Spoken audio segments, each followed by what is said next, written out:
এর আগে ঈমানদারদের বারবার মনে করিয়ে দেওয়া হয়েছে তোমরা সত্যিকার মুমিন কিনা তা অবশ্যই পরখ করে দেখা হবে।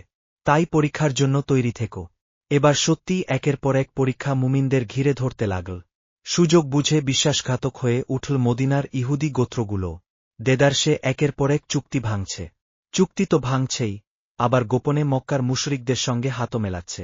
পরিস্থিতি যখন এইনবিজি তখন ইহুদি গোত্র বনু কাইনুকাকে মদিনা থেকে উৎখাত করতে বাধ্য হলেন। এই ঘটনায় বাকি ইহুদিরা ক্ষেপে গেল। এমনিতেই বদর যুদ্ধে হেরে গিয়ে মক্কার মুশরিকরা ক্রোধের আগুনে ফুঁসছে। আর সেই আগুনে ঘি ঢালছে মদিনার ইহুদিরা। যার ফলে বদর যুদ্ধের 1 বছর পেরোতে না পেরোতেই 3000 সৈন্যের বহর নিয়ে মদিনা আক্রমণ করতে মক্কার মুশরিকরা হাজির। নবীজি 1000 সৈন্য নিয়ে মদিনা থেকে বের হলেও পথে 300 মুনাফিক কেটে পড়ে। বাকি 27 জনের মধ্যেও ছিল কিছু দুর্বল ঈমানের অধিকারী। নানা বিশৃঙ্খলায় যুদ্ধে মুসলিমদের ওপর বিপর্যয় নেমে এল। এর পেছনে মুনাফিকদের ষড়যন্ত্রের দায় ছিল যেমন সত্য, তেমনি সত্য যে মুমিনদেরও কিছু দুর্বলতা ছিল। এর পেছনে মুনাফিকদের ষড়যন্ত্রের দায় ছিল যেমন সত্য, তেমনি সত্য যে মুমিনদেরও কিছু দুর্বলতা ছিল।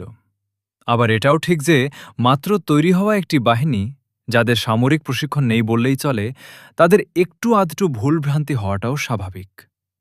এই বিপর্যয়ের কারণে মুসলিমরা যখন চিন্তিত, আল্লাহ তখন নাজিল করলেন সূরা আলে ইমরান। উহুদ যুদ্ধ নিয়ে তিনি চুলচেরা বিশ্লেষণ করলেন, ধরিয়ে দিলেন মুমিনদের ভুলগুলো, আর জানিয়ে দিলেন বিজয়ের সুসংবাদ। দেখুন বুখারী 4050, মুসলিম 2776, ইবনু হিশাম 2/60-64।